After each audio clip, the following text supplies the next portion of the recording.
नमस्कार बंधुरा आज के आमी करबो पाबदा माछेर झालेर रेसिपि। तो सेई रेसिपिटा आमी किभाबे करी सेटाई तोमादेर साथे शेयर करते चले एलाम। आशा करबो रेसिपिटा भालो लागबे। गरम भातेर साथे किन्तु दारुण लागे पाबदा माछेर एई झालेर रेसिपिटा।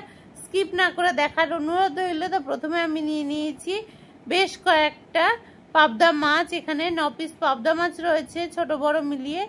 ता आमी किन्तु एइगुलोके भालो करे धुये नियेछि। आर एई माछ किन्तु खूब बेशिक्षण धुते हय ना। तो मशला हिसाबे दिए दिलाम हलुद गुड़ो, लंकार गुड़ो और लवण। एगुलो परे माखाबो। आगे दिए दिচ্ছি সরষে तेल। जेहेतु पाबदा माछेर झाल करब रान्नाटा किन्तु आमि সরষের तेलेই करब। तेल गरम होते होते किन्तु आमि मशलागुलो माखिয়ে নিচ্ছি। আর এক্সট্রা যে জলটা বেরিয়েছে মাছের থেকে সেই জলটা কিন্তু আমি ফেলে দেব।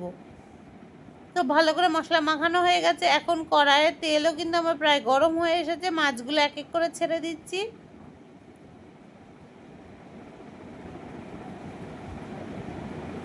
এবার নিয়ে নিলাম কয়েকটা কাজু বাদাম, পোস্ত, এগুলো দিয়ে একটা পেস্ট বানিয়ে নিচ্ছি। এদিকে কিন্তু আমার বেশ কয়েকটা মাছ ভাজা হয়ে যাচ্ছে, বাকিগুলো পরে ভেজে নেব। এই পেস্টটা রেডি হয়ে গেছে। আবারও কিন্তু আমি দু রকম সরষে নিয়েছি, সাদা সরষে, কালো সরষে আর কাঁচা লঙ্কা আর লবণ। এইটা দিয়ে কিন্তু আরও একটা মশলা রেডি করে নেব। আর দুটো নিয়েছি ছোট সাইজের টমেটো, টমেটো দুটো পেস্ট করে নিচ্ছি। এদিকে কিন্তু আমার মাছ ভাজা কমপ্লিট। আর এতক্ষণ যারা ভিডিওটা দেখছো লাইক দিতে ভুলে গেছো বন্ধুরা, একটা লাইক দিয়ে দাও। পাবদা মাছগুলো কিন্তু আমার ভাজা হয়ে গেছে। তেল থেকে তুলে নিয়েছি। এতটা তেল কিন্তু আমার রান্নায় লাগবে না। মাছটা ভাজার জন্য তেলের পরিমাণটা একটু বেশি দিয়েছিলাম। এখন কিন্তু আমি একটা খুন্তি হাতার সাহায্যে তুলে নিচ্ছি তেলটা। কাঁচা লঙ্কা ফোড়নে দিয়ে দিচ্ছি আর দেব কারি পাতা ফোড়ন। কারি পাতার এই ফ্লেভারটা খুব সুন্দর লাগে।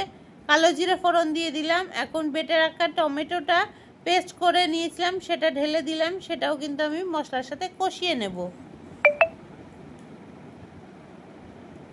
তো টমেটোটা কষানো হলে বাকি মশলাগুলো একসাথে দেবো। এরপর যারা আমার ভিডিওটা দেখা শুরু করছে তাদের অসংখ্য অসংখ্য ধন্যবাদ, অনেক অনেক ভালোবাসা রইল।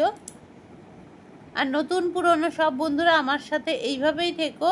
নতুন বন্ধু যারা আসতো তারা যদি মনে করো আমার চ্যানেলটা ভালো লেগে যায় তাহলে কিন্তু একটু শেয়ার করতে ভুলো না। এখন দিয়ে দিচ্ছি হলুদ গুঁড়ো দিলাম, কাশ্মীরি লঙ্কার গুঁড়ো দিলাম আর অল্প পরিমাণে দিলাম চিনি। আর পোস্ত আর কাজু বাদাম বাটাটা দিয়ে দিলাম। মিক্সির জারটা ধুয়ে একটু জল দিয়ে দিলাম, যেহেতু ওটাতে টমেটো পেস্ট করেছিলাম। তো সেই জারেই কিন্তু আমি ধুয়ে জল দিয়ে দিলাম। মশলা কিন্তু আমি হালকা করে কষিয়ে নিচ্ছি, কারণ খুব বেশি কষালে তেতো হয়ে যাবে।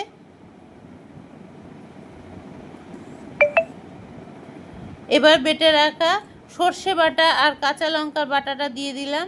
জল দিয়ে দিলাম বেশ কিছুটা।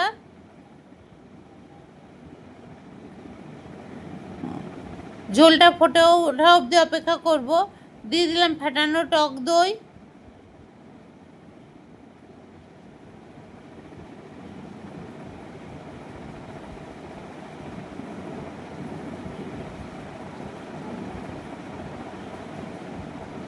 আমার কিন্তু ঝোল টকবক করে ফুটে গেছে। এবার আমি মাছগুলো এক এক করে দিয়ে দিচ্ছি।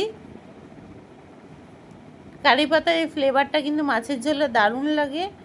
তো মাছগুলো কিন্তু আমার ভাজা হয়ে গেছে। তারপরে নামানোর আগে ওপর থেকে আরও একটু কারি পাতা দিয়ে দিলাম, কাঁচা লঙ্কা দিয়ে দিলাম, কাঁচা তেল দিয়ে দিলাম। আমার কিন্তু রেসিপি একদম কমপ্লিট। গরম ভাতের সাথে কিন্তু এই রেসিপিটা দারুণ লাগে। আর দেখতে পাচ্ছ ঝোলটা কতটা পরিমাণে গাঢ় করেছি। এর থেকে বেশি গাঢ় করলে ভালো লাগবে না, কারণ ভাতের সাথে মেখে খেতে একটু ঝোল ভাবটা লাগবে। আর আগে যে কারি পাতাগুলো ফোড়ন দিয়েছিলাম সেগুলোকে আমি তুলে নিচ্ছি।